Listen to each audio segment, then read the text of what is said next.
찬양 감사드립니다. 주님만이 우리에게 은혜요 기쁨이요 구원이 되시는 줄로 믿습니다. 어떤 책에 보니까 이런 이야기가 실려 있었습니다. 미국에서 어떤 사람이 자동차를 운전해서 가고 있었는데요, 사람이 별로 없는 길에서 차가 멈춰 섰습니다.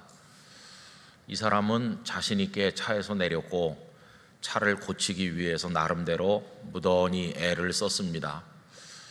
왜냐하면 이 사람도 자동차 정비하는 쪽에 근무하고 있었기 때문에 웬만한 고장은 내가 다 고칠 수 있다, 이렇게 자신했기 때문입니다.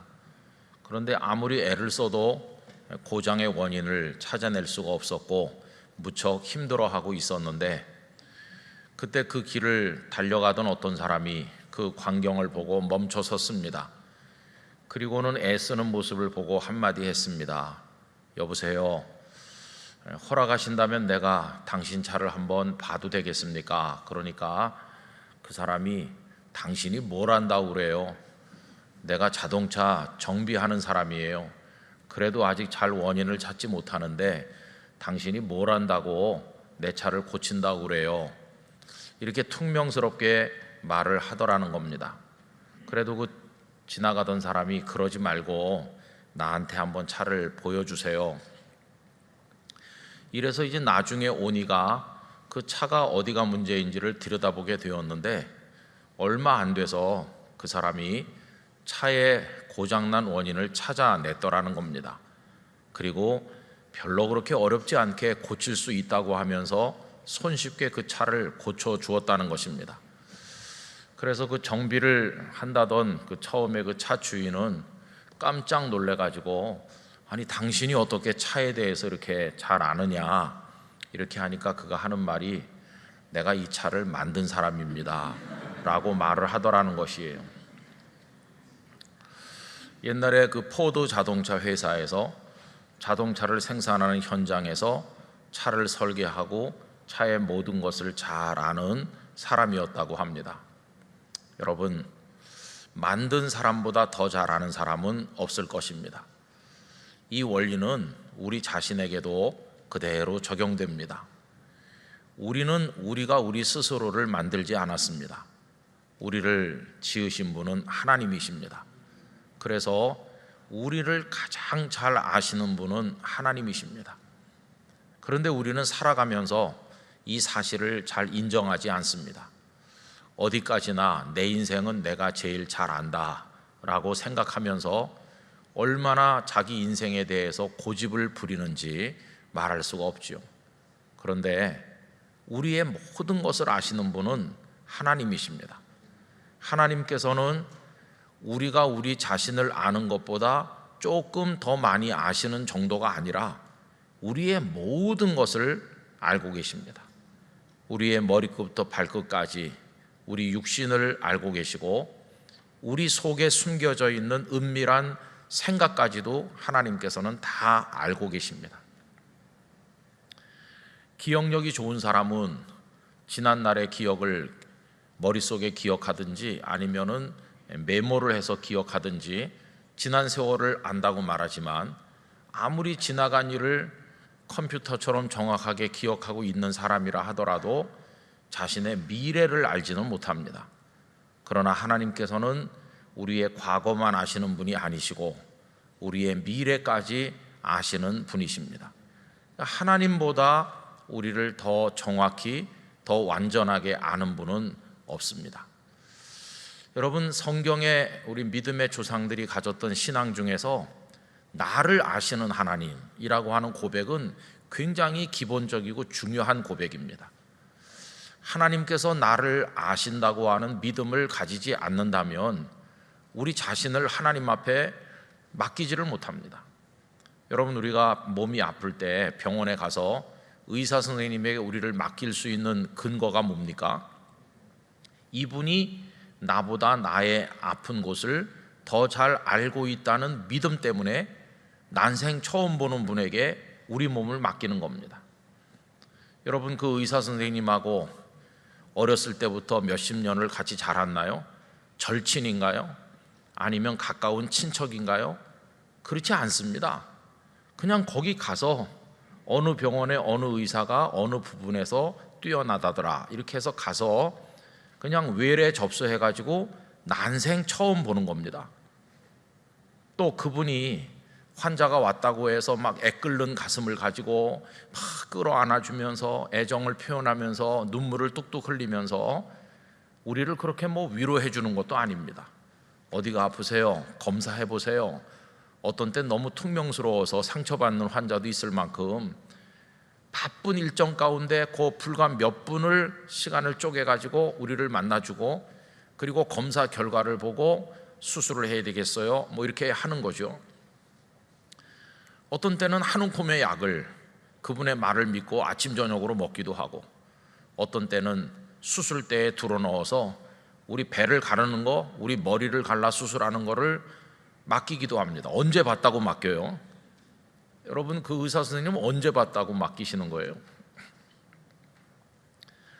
처음 그 의사 선생님을 만나서 수술대에 눕기까지 뭐 수천 번 만납니까? 아닙니다. 불과 몇 번 안 만나요. 처음에 가서 만나 뵙고 그 다음에 검사하고 그 다음에 그 검사 결과를 가지고 종합적인 진단을 내리면 그 다음에 수술하는 곳으로 넘어가면 그냥 수술하는 거지 뭐 친분이 오래 쌓였기 때문에 그분에게 우리를 맡기는 건 아닙니다. 그런데도 사람들은 그렇게 아끼는 자신의 몸을 송두리째 맡기거든요. 여러분 누가 지나가다가 우리 어디 손끝이라도 좀 다치게 하면 얼마나 우리가 화를 내면서 우리한테 피해를 끼쳤다고 따집니까? 그런데 손끝 정도 다치게 하는 게 아니라 아예 그냥 배를 가른다니까요. 그런데도 덕하니 그 앞에 누워있어. 이거 참 이상한 거 아니겠어요? 그 이유가 딱 하나예요. 이분이 내가 나를 아는 것보다 더 많이 알고 있고 그래서 나의 아픈 곳을 찾아서 고쳐줄 수 있다고 믿기 때문에 그래서 맡기는 겁니다. 다른 이유는 하나도 없어요. 다른 이유가 하나도 없죠. 그냥 딱 그것 때문에 맡기는 거잖아요. 만약에 이 의사 선생님이 내가 나를 아는 것보다 잘 모른다고 생각한다면 절대로 그분이 처방한 약을 먹거나 수술대에 눕지는 않을 것입니다. 그래서 여러분 맡김이라고 하는 것은 그분이 더 잘 안다고 하는 믿음에서부터 나오는 겁니다. 우리가 뭐 부동산을 사고 팔고 또 여러 가지 사업상의 거래를 하고 이렇게 할 때 우리가 법의 세밀한 부분까지를 잘 모르기 때문에 많은 분들이 변호사의 도움을 받든지 뭐 아니면은 법무사의 도움을 받든지 그렇게 하지 않습니까? 또 부동산 중개하는 분들의 도움을 받습니다. 그렇게 하는 이유는 뭐냐 하면 이 부분에 있어서 그분이 나보다 더 전문적으로 많이 알기 때문에 수십억짜리 수백억짜리 재산을 처리하는 것도 그분에게 다 맡깁니다. 여러분 우리들은 참 이상해서 말을 애매하게 하죠. 우리 학교 다닐 때 보면 중간고사, 기말고사 끝나면 친구들이 물어봅니다. 시험 잘 쳤냐고. 그러면 잘 쳤을수록 형편없어 이렇게 연막을 칩니다. 참 우리 이상해요. 나 이번에 잘 친 것 같아 이렇게 솔직하게 말을 안 하고 연막을 쓱 쳐요. 왜 그렇게 하는지 우리 대개 다 그렇게 합니다. 그런데 그거 며칠 있으면 드러나요. 왜냐하면 선생님이 성적을 발표하니까 며칠 있으면 드러날 것도 우린 그렇게 하잖아요. 하물며 재산은 더더욱 비밀스러운 거예요. 여러분 우리가 친한 친구라고 해서 내 통장에 현찰이 얼마 있고 내가 부동산이 몇 개가 있고 한 달 수입이 얼마고 이거를 다 낱낱이 말하는 사이가 있습니까? 그냥 좀 잘 사는 것 같아. 뭐 어디 집이 한두 채 있대. 뭐 아니면 빌딩이 있대. 뭐 이렇게 알고 무슨 회사를 경영하고 있어. 그런 거지. 그렇다고 이 사람이 현찰이 지금 얼마 있고 뭐 어떻고 부채가 어떤지를 그걸 누가 다 압니까? 심지어 부부지간에도 모르는 수도 있어요. 이 재산은 은밀한 부분 중에 하나죠. 잘 모릅니다. 그런데 우리가 이제 어떤 그런 사업상의 거래나 그런 거 할 때 변호사님이나 그런 분들에게 맡길 때는요 다 보여줘야 되는 거예요. 현재 재무 상태가 어떻고 이거를 아니 그 변호사랑 어렸을 때부터 같이 자란 중마고우도 아닌데, 어떻게 보면 남인데 뭘 믿고 그렇게 합니까? 그분이 그 법적인 문제를 처리하는 데 있어서 나보다 더 많이 알고 있다고 하는 그거 하나 때문에 그렇게 하는 거예요. 우리가 왜 하나님을 믿어야 되는가? 또 어떻게 하나님께 우리 인생을 송두리째 맡길 수 있나라고 생각을 할 때 그 전제가요, 우리의 모든 것을 아시는 하나님이시기 때문에 그런 것입니다. 하나님께서는 우리의 모든 것을 아시는 것이죠. 심지어는 의사 선생님들께서 오진하는 때도 있지만 하나님은 우리가 어떤지를 아시는 것이죠. 의사 선생님이 이분은 며칠 못 사실 것 같아요. 그래도 하나님은 더 오래 살게 하시기도 하는 것이죠. 부산에서 목회할 때 부인 집사님 성함이 하도 특이해서 안 까먹는데 김또 막내라는 집사님이 있었어요. 그러니까 자녀를 그만 낳고 싶은데 자꾸 태어나신 것 같아요. 그러니까 그 아버지가 또 막내가 낳네 그러면서 딸 이름을 김또 막내라고 지었어요. 참 착하고 믿음이 좋으신 여집사님이신데 그 부군 되시는 박 집사님이 이제 몸이 많이 아프신 거예요. 급하게 연락이 와가지고 목사님 임종하시려고 합니다. 시간이 되시면 숨 끊어지기 전에 오셔서 기도 한번 해주세요. 그래서 막 불이 나게 올라갔죠. 올라갔더니 장의사가 다 와서 대기하고 있어요. 옛날에는 병원서 장례를 안 하고 집에서 다 이렇게 염을 해갖고 집에서 모시다 장례를 많이 했잖아요. 그 장의사는 목사님 사위였었는데 우리 잘 알던 분이었어요. 그분이 벌써 와서 다 문 밖에 준비하고 있는 거예요. 그래서 다 자녀들이 모여서 막 울면서 목사님이 왔으니까 보니까 기력이 다 돼가지고 그러시더라고요. 그래서 천국 소망을 가지고 우리가 찬송을 부르고 기도하고 이렇게 다 왔어요. 근데 이제 거기 계속 있을 수가 없으니까 제가 나오면서 집사님, 우리 박 집사님이 별세하시면 또 연락을 주세요 이렇게 하고 집에 왔는데 연락이 안 오는 겁니다. 그 다음 날도 연락이 안 오고, 그래서 궁금해갖고 전화를 드려봤죠. 어떻게 된 건가 했더니 장의사는 기다리다 지쳐서 그냥 갔고 안 돌아가시니까 그 다음에 살 피어나신다는 거예요. 점점 정신을 차리신다는 거예요. 그래가지고 결국은 안 돌아가셨습니다. 그래서 부산에 사시다가 창원으로 이사를 가셔가지고 창원서도 여러 해 더 사시다가 아주 건강하게 교회 잘 다니시고 그러다가 늦게 가셨어요. 그러니까 그 의사 선생님이 곧 숨 넘어갈 거라고 가족들 다 소집했는데 장의사까지 불렀는데 하나님이 정확히 아시는 것이, 여러분 우리의 모든 것을 알고 계신 하나님이시라는 걸 여러분 인정하세요? 그러니까 우리를 맡길 수 있는 거예요. 내가 나를 아무리 연구해도 내가 잘 모르는데 하나님은 나의 모든 것을 아신다. 여러분 이 신앙 고백을 누구보다도 철저히 가졌던 분은 다윗이었습니다.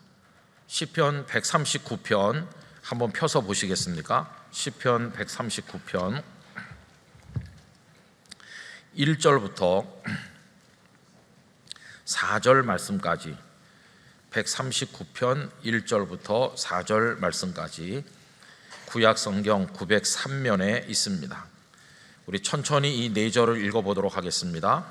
여호와여 주께서 나를 살펴보셨으므로 나를 아시나이다. 주께서 내가 앉고 일어섬을 아시고 멀리서도 나의 생각을 밝히 아시오며 나의 모든 길과 내가 눕는 것을 살펴보셨으므로 나의 모든 행위를 익히 아시오니 여호와여 내 혀의 말을 알지 못하시는 것이 하나도 없으시니이다. 아멘. 하나님께서는 우리의 행동, 동작을 다 알고 계세요.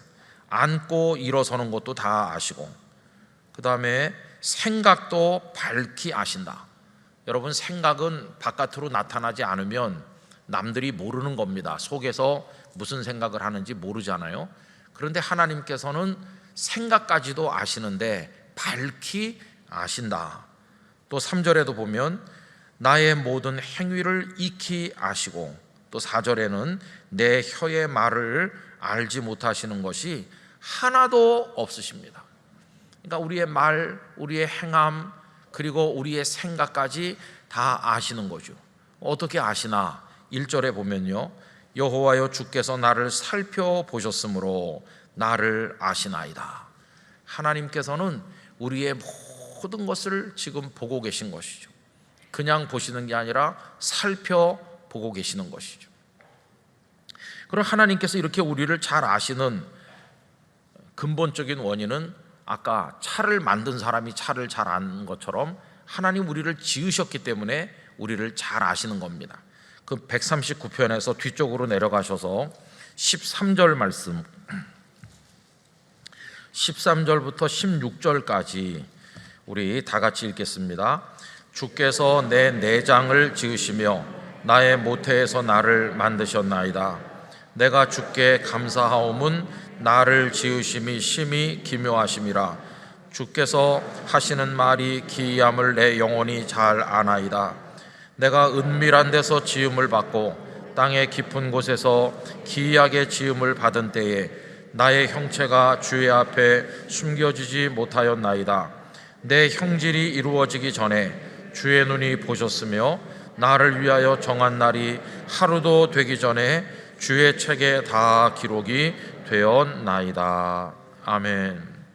하나님께서 나를 만드셨고, 그리고 살펴보고 계셔서 나의 모든 것을 다 아신다.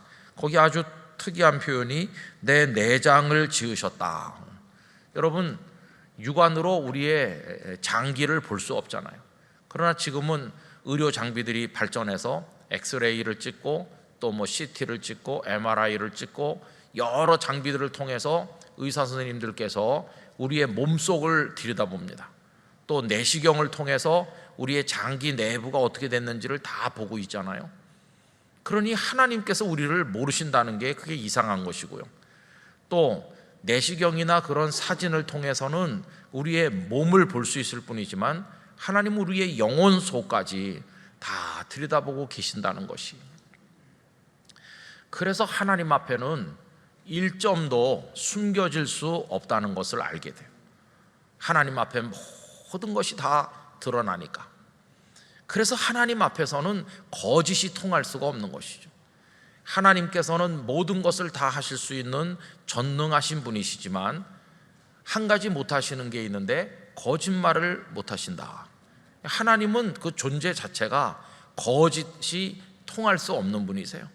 하나님은 참이시고 하나님은 언제나 진실이시거든요. 진리, 바로 그분이시거든요. 그러니까 우리가 사람 앞에서는 트릭도 쓰고 위장도 하고 연막도 치고 뭐 이렇게 거짓으로 이렇게 하는 세상에 살고 있지만은 하나님은 우리의 모든 것을 다 알고 계신다. 여러분, 이것은요 양면성을 가집니다. 하나님께서 우리의 모든 걸 다 아신다는 것은 한편으로는 말로 다 할 수 없이 두려운 일이기도 해요. 하나님이 나의 숨겨진 냄새나고 더러운 추한 걸 다 알고 계시다니 내가 어디로 도망갈까? 여러분, 그 시편에도 보면 내가 저 하늘 끝에 가도 저 바다 끝에 가도 다 아신다고 그랬잖아요. 도망갈 데가 없는 거죠. 요나가 다시스로 가려는 배를 탔으나 하나님의 눈은 그걸 다 보고 계셨고 그 배를 뒤집을 것처럼 풍랑을 일으키셨다가 결국은 그를 물고기 뱃속에 들어가게 하시고 그를 잡아오듯이 다시 데려오셨잖아요. 하나님은 우리가 어디로 가든지 다 알고 계시기 때문에 그분의 눈길을 피할 수 없다는 것이 참으로 두려운 일입니다. 그런데 오늘날 사람들은 하나님 두려워하지 않아요. 하나님을 모르는 사람들이 하나님을 두려워하지 않는 것이야 이해할 수 있지만 아침 저녁으로 하나님을 부르는 사람들조차도, 성도라고 자부하는 이들조차도 하나님을 두려워하지 않는 걸 보면 정말 이거야말로 안타까운 일이 아닐 수 없습니다.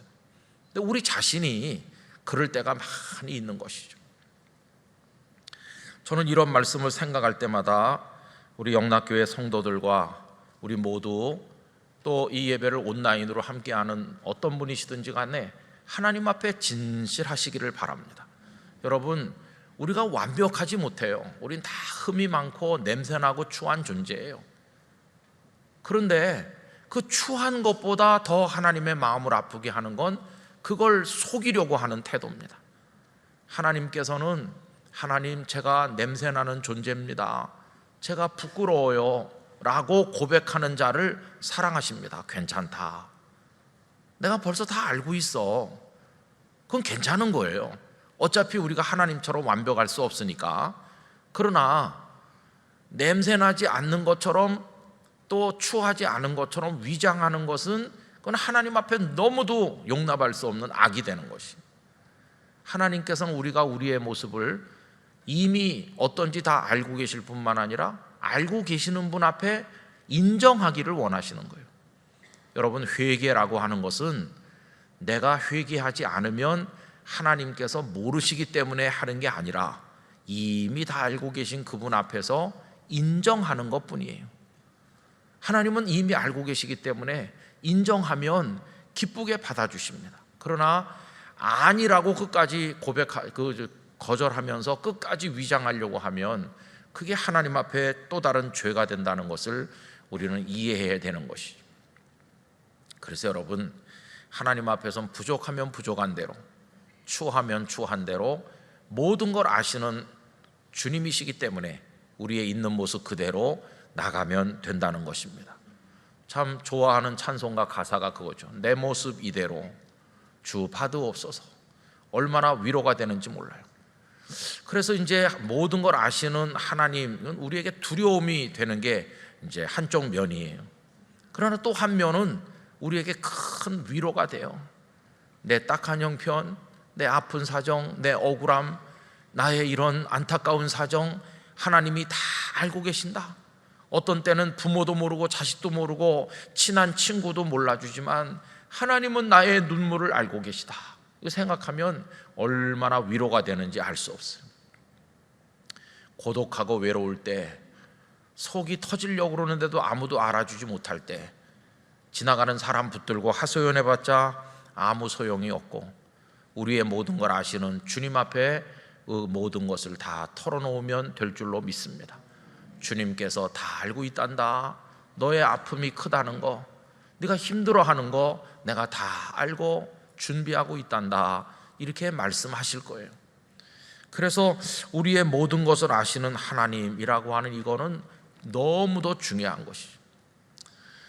여러분, 오늘 읽은 본문에 보면 주님을 뭐라고 표현했냐 하면은 무사람의 마음을 아시는 주여 이렇게 하거든요. 이게 참 의미가 있는 게요, 지금 예수님께서 승천하셨잖아요. 그리고 이제 제자들이 사람들과 더불어 다락방에 120명쯤 모인 건데, 그리고 가룟 유다의 자리를 대신하기 위한 한 사람을 선택하기 위해서 하나님 앞에 기도하는 거죠. 사도행전에 많은 기도가 나옵니다. 그런데 예수님 승천하시고 나서 드린 모든 기도 중에서 첫 번째 기도가 이건데, 거기 나오는 주님에 대한 첫 번째 고백이 이거예요. 첫 고백이 무사람의 마음을 아시는 주. 이게 초대교회가 가졌던 첫 번째 고백이에요. 뭐 전능하신 하나님, 뭐 우리를 사랑하신 하나님 이렇게 하기 전에 무사람의 마음을 아시는 주, 이게 첫 번째 고백이었다고 하는 건 굉장한 거죠. 여러분, 우리가 늘 초대교회 하는데 초대교회 성도들이 바라보던 주님은 무사람의 마음을 아시는 주예요. 우리 영락교회가 무사람의 마음을 아시는 주님을 믿고 무사람의 마음을 아시는 주님 앞에서 바르게 살아가는 진실한 교회가 되기를 원합니다. 그게 교회를 교회되게 만드는 것이죠. 그 주님을 고백할 때 교회는 참된 교회, 거짓이 없는 교회, 진실한 교회가 될 것이라고 생각합니다. 그러면서 이제 두 사람 중에 한 사람을 제비뽑기 하는데 그 전에 기도를 드리는 거 아닙니까? 여러분, 오늘 본문으로 다시 돌아오셔서 뭐라고 기도를 하는지 우리 살펴보도록 하겠습니다. 거기 두 사람이 추천이 됐어요. 23절 말씀 보시면 그들이 두 사람을 내세우니 하나는 바사바라고도 하고 별명은 유수도라고도 하는 요셉이요. 여러분, 이 요셉에 대해서는 설명이 조금 길죠, 그죠? 그분의 이름이 바사바라고도 불렸었고 또 별명도 있는데 유수도라고도 하는 별명도 있었어요. 그런 사람이 요셉이다. 그런데 그 두 번째 나오는 사람은 설명이 너무 짧아요. 이름밖에 나온 게 없어요. 하나는 마띠아라. 이렇게 너무 간단해요. 여러분, 우리가 이제 선거를 할 때가 이제 자주 있는데 선거 벽보를 쫙 붙이잖아요. 그럼 길 가다가 우두커니 서서 선거 벽보를 이렇게 바라보죠. 국회의원 나오신 분 뭐 다양하게 하는데 그럼 벽보의 내용이 다 달라요. 한참 서서 보면 어떤 사람은 얼마나 학력도 대단하고 경력도 많고 뭐 상 받은 것도 많은지 막 굉장히 벽보가 그냥 꽉 차 있는 사람도 있어요. 그런데 만약에 옆에 어떤 사람이 그냥 김은성 그리고 백지로 있다고 그래요. 보세요. 아무것도 없고. 그러면 누가 그 백지로 있는 사람을 찍어주겠습니까? 백지로 나온 사람을 아무도 안 찍죠. 거기 경력이 학력이 뭐 상이 많은 사람을 찍지 백지는 아무도 안 찍을 거예요. 여기 지금 그런 인간적인 눈으로 보면 그 앞에 요셉은 뭐가 많아요. 아마 거기 120명쯤 모인 사람들 중에서 사람들이 그를 별명으로도 부르기도 하고 이런 이름 저런 이름으로 부르면서 상당히 활동적인 그 120명 중에 한 사람이 아니었을까 이렇게 생각이 들기도 해요. 그런데 하나는 마띠아라. 너무 싱겁잖아요. 아니 뭐 이 사람은 뭐 아무 다른 설명도 없네. 여러분, 인간적으로 말하면 마띠아가 아니라 요셉이 뽑힐 것만 같은 생각이 들어요. 그런데 이제 기도를 하면서 뭐라고 기도를 합니까? 그 다음에 24절 보시면 그들이 기도하여 이르되 뭇사람의 마음을 아시는 주여 이 두 사람 중에 누가 주님께 택하신 바 되어 라고 기도를 쭉 하잖아요. 그래서 주님의 뜻을 따라서 주님께서 그 마음을 다 아시기 때문에 이제 마띠아가 선택이 된 것입니다. 자, 그럼 여러분 여기서 오해를 하시면 안 되는 게 하나 있습니다. 그게 뭐냐 하면 자칫 잘못하면 요셉과 마띠아 두 사람 중에서 마띠아가 이제 선택되지 않았습니까? 그럼 우리가 오해하기 쉬운 건 이겁니다. 아, 마띠아는 훌륭한가 보다. 그리고 요셉이 탈락한 걸 보면 좀 형편없었나? 이렇게 생각하는 거, 이게 오해입니다. 이게 왜 오해냐 하면 지금 거기 120명이 모였으니까 요셉 말고 마띠아 말고도 다른 사람들이 많이 있는 거 아닙니까? 우리가 이름을 아는 사람이 예수님의 제자들 정도밖에는 없고 나머지는 이름을 전혀 모르죠. 그러나 그 나머지 사람들 중에도 훌륭한 사람들이 많이 있는 겁니다. 고린도전서 15장은 부활장이라고 하는데 거기 보면 예수님의 부활을 목도한 사람들을 이야기하면서 이렇게 말씀하는 대목이 있습니다. 500여 성도가 일시에 보았다. 그러니까 예수님의 부활하신 모습을 500여 명이 한꺼번에 본 적도 있다는 거예요.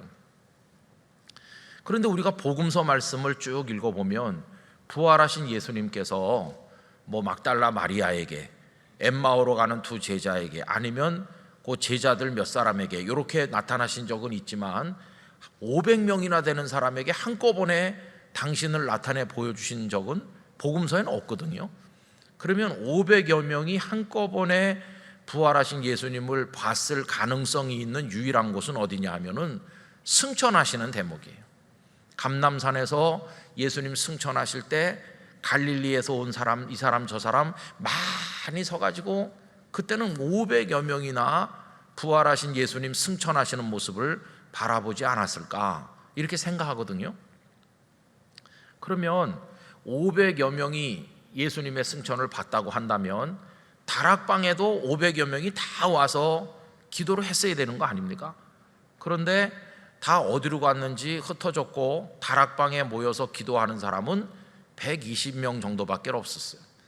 그러니까 일단 그 120명에 속해 있다는 것만 봐도 대단한 열심을 가졌고 또 성실하다는 뜻을 알 수 있어요. 그렇죠? 그 380명 속에 들지 않고 120명 속에 들어서 전혀 오로지 기도에 힘썼다는 그것만 봐도 훌륭한 사람이라는 걸 알 수 있어요. 근데 그 중에서도 뽑아서 추린 사람이 이 두 사람이에요. 그러면 120명 중에 예수님의 제자들 11명 빼고 예수님의 어머니 그리고 예수님의 육신의 동생들 몇 사람 빼고 그러면 이제 나머지가 한 100여 명 있을 텐데 100여 명 중에서 추려서 가장 훌륭하다고 추천된 사람이 이 두 사람이거든요. 그러니까 마띠아가 선택됐고 요셉은 선택이 안 됐지만 우리가 오해하면 안 되는 게 요셉은 형편없어서 떨어졌구나 이렇게 생각하면 안 된다는 거예요. 요셉도 굉장히 훌륭한 주님의 사람이라는 걸 알 수 있어요. 그것도 또 전제 조건이 있지 않습니까? 그냥 아무나 제비뽑기만 해서 되는 게 아니라 처음부터 같이 예수님을 다 따라다니면서 그 모든 걸 본 사람 중에서 뽑는다 이렇게 돼 있거든요. 여러분 그 앞에 오늘 읽은 본문 바로 앞에 21절 말씀 가서 보십시오. 21절 이러함으로 요한의 세례로부터 우리 가운데서 올려져 가신 날까지 주 예수께서 우리 가운데 출입하실 때에 항상 우리와 함께 다니던 사람 중에 하나를 세워. 그러니까 중간에 갑자기 나타난 사람이 아니고 세례 요한이 등장했을 그때부터 예수님의 메시아 사역을 계속 따라다닌 아주 핵심 중에 핵심 사람들 중에서 한 사람을 뽑는 거예요. 그러니까 여기 탈락했다고 우리가 말하는 요셉도 보통 열심을 가진 분이 아닌 것이죠. 수년 동안을 예수님을 따라다녔고 그 120명 속에서도 아주 돋보이는 인물이어서 지금 선택이 돼갖고 마지막 2명의 후보 중에 한 사람이 된 분이 요셉이죠. 그래서 여러분 우리가 이 구절을 읽을 때 마띠아는 아주 훌륭한데 요셉은 그렇지 못해서 하나님께서 마음에 들어하지 않았기 때문에 탈락한 거다 이렇게 읽으시면 안 된다는 것이. 그러면 왜 하나님께서는 두 사람 중에서 마띠아를 선택하셨을까? 뭇사람의 마음을 아시는 주께서 왜 마띠아를 선택하셨을까라고 할 때 그가 굉장히 훌륭하고 요셉은 형편없기 때문에가 아니고요, 하나님께서 다 보셨을 때 그 사도라고 하는 이름에 걸맞는 사람이 마띠아이기 때문에 그렇게 배치를 하셨을 뿐이지, 요셉이 사도라는 이름으로 불리지 않았다고 해서 그 사람이 하나님을 섬기지 않거나 형편없는 사람으로 전락했는가? 그게 아니라는 거예요. 이 두 사람의 이름은 여기서 끝입니다. 그 이후에 단 한 번도 안 나와요. 그러면 우리가 상상해 볼 수 있는 것은 요셉이 비록 거기 제비뽑기에 선택이 되진 않았지만 뭇사람의 마음을 아시고 성품을 아시고 능력과 달란트를 다 아시는 하나님께서 요셉은 또 다른 곳에 배치를 해서 하나님 나라를 위하여 일하게 하셨으리라는 것을 우리가 짐작할 수 있잖아요. 하나님은 그래서 마띠아는 여기에 적합한 사람이고 요셉은 저기에 적합한 사람이기 때문에 이렇게 배치를 하시는 거지, 누가 누구보다 더 훌륭하고 못하기 때문에 탈락시키고 한 사람만 뽑고 그런 게 아니라는 것이. 여러분 그런 의미에서 예수님의 제자들을 볼 때도 베드로는 가장 훌륭하고 이름이 저 뒤에 나오는 사람은 가장 형편없냐, 그게 아니라는 것이. 다 훌륭한데 주님은 어떤 사람은 어디에 어떤 사람은 어디에 이렇게 안배하셨을 뿐이라는 것이. 여러분 이걸 오늘 우리에게 다 적용하면 이런 얘기가 되는 거죠. 저는 가끔 이제 목사가 되는 사람들을 생각해 봅니다. 많고 많은 사람 중에서 왜 주께서 나를 목사 되게 하셨을까? 사람들은 이렇게 생각하시죠. 일반적으로 그거야 믿음이 좋고 하나님께서 보시니까 훌륭하니까 목사 되라고 선택하신 게 아닌가 이렇게 생각하지만, 그렇게 생각을 하면은 목사님이 안 된 분들은 다 형편없나요? 그게 아니라는 것이에요. 오히려 그 반대의 면이 많이 있어요. 종종 이런 생각이 듭니다. 정말 일주일 내내 회사에 나가서 열심히 일하시고 정말 살기 위해서 직장에서 부지런히 수고하시는 분들이 많잖아요. 요새야 뭐 주 5일째 뭐 이렇게 하지만은 재택근무도 하고, 여러분 옛날 어른들은 꼭두 새벽 월요일부터 나가가지고 토요일 밤까지 진짜 몸이 부서져라 일을 많이 하셨어요. 얼마나 고되고 힘들었겠습니까? 그런데도 그분들이 주일 새벽에 또 예배당에 오셔서 하나님을 예배하고 하루 종일 섬기고, 그때는 주일 예배, 저녁 예배가 다 저녁 7시 반, 8시에 드렸잖아요. 그거 끝나면 밤 9시, 10시 되는데 그때까지 드리시고 하루 종일 교회에서 성수주일 한다고 계시다가 그렇게 하고 가서 또 월요일 꼭두 새벽에 또 출근하시고, 그렇게 어려운 형편에도 11조 예물, 감사 예물 성실하게 드리면서 얼마나 성실하게 주님을 섬겼습니까? 여러분, 저는 그런 믿음의 성도들을 보면서 내가 저렇게 새벽 기도도 안 빠지고 꼬박꼬박 11조 드리고 저렇게 열심히 교회 봉사를 하고 할 수 있을까? 그런 생각을 할 때가 있었어요. 그래서 가끔 성도님들이 굉장히 존경스럽게 보이는 거예요. 그렇게 하신다고 교회에서 무슨 상을 드립니까? 아니면 나라에서 무슨 표창을 해줍니까? 아니면 무슨 상금을 두둑히 줍니까? 오히려 그렇게 애써서 벌은 것들을 다 교회에다 갖다 바치면서 하잖아요. 누가 칭찬해 주지 않아도. 그래서 정말 존경스러운 분들이 성도님들이세요. 성도님들은 목사가 훌륭한 걸로 생각하기 쉬운데 그렇지 않아요. 그래서 제가 내린 결론은 이겁니다. 그럼 어떤 사람이 목사 됐을까? 목사 안 됐으면 예수도 못 믿었을 것 같은 더덤하고 형편없는 그런 사람들을 목사시켰을 거다. 여러분, 목사가 되고 나니까 주일을 빼먹을 수가 없잖아요. 목사가 안 됐으면 주일날 예배도 안 드렸을 형편없는 사람을 목사가 됐기 때문에 주일날 교회 안 올 수 없잖아요. 목사가 됐는데 교회에서 생활비를 이렇게 사례를 주시니까 11조를 떼먹을 수가 없잖아요. 교회에서 다 주신 걸 알고 있으니까. 이 목사 안 됐으면 11조도 안 바쳤을 형편없는 녀석인데 목사 됐기 때문에 11조도 드리고, 새벽 기도도 안 올 녀석인데 목사 됐으니까 어쩔 수 없이 새벽 기도도 오는 거. 그래서 저는 이렇게 결론을 내렸어요. 훌륭해서 목사가 된 게 아니고 불쌍히 여김 받아서 된 거다. 그렇지 않으면 예수님도 제대로 못 믿을 것 같으니까. 그래서 여러분, 목사님 아니라고 낙심하지 마시기 바랍니다. 여러분이 더 훌륭하셔요. 더 훌륭하셔요. 그렇게 생각해 보면 마띠아가 훌륭해서 선택됐다고 하는 생각을 가져서는 안 되는 것이, 모든 사람의 마음을 아시고 모든 사람의 형편과 달란트와 모든 걸 아시는 그분은 너는 여기가 좋겠어, 너는 저기가 좋겠어, 이렇게 다 배치하시는 거예요. 신대원 3년 동안 같은 교실에 앉아서 똑같은 과목을 똑같은 교과서로 똑같은 교수님을 통해서 같이 쫙 공부하고 학교를 마치고 나가니까 그때는 다 달라졌어요. 어떤 분은 서울에서 전도사를 하시고, 어떤 분은 해외로 나갔고, 어떤 분은 저 시골에 가셨고, 다 달라졌어요. 그리고 2, 3년 있으니까 다 목사 안수를 받았어요. 그래서 다 목사가 됐어요. 한 해 빠르게 한 해 늦게 뭐 이런 차이는 있지만, 근데 그 다음에 더 달라지는 거예요. 어떤 분은 도시에서 하고 어떤 분은 농촌에서 하고 뭐 더 달라졌어요. 한 10년 있다가 누가 어디서 사역하나 하고 보니까 한 10년 지나니까 그 다음에 더 많이 달라졌어요. 저 같은 사람 부산 영도에 가 있는 거고, 뭐 서울 도심에 계신 분도 계시고 다 달라졌더라고요. 어떤 분은 개척교회를 하고 어떤 분은 뭐 어느 교회에서 담임 목사가 됐고 다 다르더라고요. 지난 8월 말에도 저희 동기들이 이제 잠깐 모인 적이 있었는데요. 동기 한 45가정 정도 부부간에 이렇게 모였어요. 이제 벌써 은퇴하신 분들도 많으시고 연세 들어서 오신 분들은 벌써 은퇴를 많이 하셨고, 저는 입학한 학생 중에서 아주 어린 쪽에 속하는 사람이었기 때문에 아직도 이제 사역이 몇 년 남아있는 그런 상태고요. 가서 보면 너무 다른 거예요. 다 이렇게 서로 다른 길로 갔어요. 그럼 거기 무슨 누가 더 훌륭하고 누가 못하다고 판단할 수 있나요? 판단할 수 없어요. 우리의 모든 걸 아시는 하나님께서 이렇게 배치하신 거예요.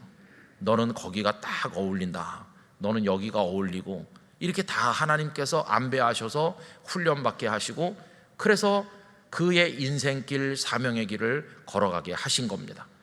그러니까 오늘 우리의 삶에 대해서 나의 모든 걸 내가 아는 것보다 더 많이 아시는 주께서 내 인생을 인도하시고 다스려 가신다는 걸 인정한다면 오늘 우리의 인생에 대해서 원망하면 안 되는 것이죠. 하나님은 나를 가장 적절한 방향으로 이끄시는 줄 믿습니다. 이렇게 따라갈 뿐이에요. 그저 후회스러운 게 있다면 두 가지예요.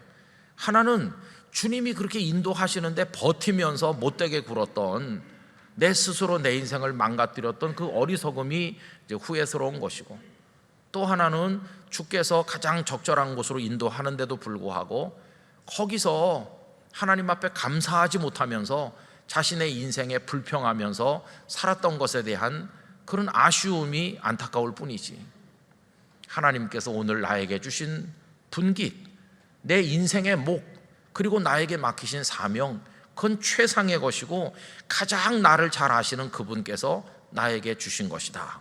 이렇게 믿고 살아가면 감사할 수밖에 없다는 것이에요. 여러분, 여기 제비뽑기에 탈락한 요셉이 평생 원한을 가지고 두고두고 하나님을 원망하고 사도들을 원망하고 동료들을 미워했을까요? 그렇지 않은 것이에요. 그는 어디 갔든지 훌륭한 믿음의 사람으로 자신의 사명을 감당했으리라 하는 것을 알 수 있는 것이죠. 우리 영락교회는 매년 항존직 선거를 하면서 또 지나간 주에도 절차가 개시가 돼서 저 마당에도 세워졌고 주보에도 나왔습니다. 또 하나님을 사랑하는 분들이 교회 항존직으로 섬기기 위해서 지원하시고 여러 절차를 거쳐서 성도들의 투표에 의해서 하게 될 것이에요. 우리가 버려야 될 오해는 훌륭하니까 됐고 훌륭하지 못해서 안 됐다, 이거 인간적인, 비교하고 평가하는 인간적인 그런 시각을 버려야 되는 것이에요. 하나님께서는 우리의 모든 걸 아시기 때문에 가장 적합하고 적절한 곳에 우리를 세우실 줄 믿습니다. 그런 믿음으로, 거긴 승자도 없고 패자도 없고 다 동일하게 주님을 사랑하고 섬기는 건데 그 속에 감사가 있고 충성이 있을 뿐이죠. 우리를 가장 잘 아시는 주님이시니까 그 주님께 믿고 모든 것을 맡겨야만 될 것입니다. 그래서 여러분, 그런 믿음을 가지고 우리에게 주어진 남은 시간, 우리는 모르지만 하나님은 아시니 하나님의 손에 우리를 맡기고 한 걸음씩 한 걸음씩 기쁨과 감사로 매일매일 살아가게 되기를 간절히 원하는 것입니다. 그래서 오늘 기억하실 것은 이거 하나입니다. 무사람의 마음을 아시는 주님, 나의 모든 걸 아시는 주님, 내 마음의 생각까지도 아시는 주님, 나를 송두리째 주님께 드립니다. 이런 고백을 가지고 나가실 수 있기를 부탁을 드립니다. 우리의 형편을 아시는 주께서 우리의 모든 것을 살피시기 때문에 두려워하지 말고 담대하게 우리 주님만 바라보며 살아가는 모든 성도들이 되시기를 기원합니다. 기도하겠습니다. 거룩하신 아버지 하나님, 무사람의 마음을 아시는 주여, 이것이 예수님 승천하신 이후 초대교회 성도들이 제일 먼저 주님을 부를 때 사용한 표현이었습니다. 무사람의 마음을 아시는 주이심으로 가장 적절하고 가장 아름답게 인도해 가시고 사람을 세우시고 안배하셔서 하나님 나라를 위해 일하게 하실 것을 그들은 믿었습니다.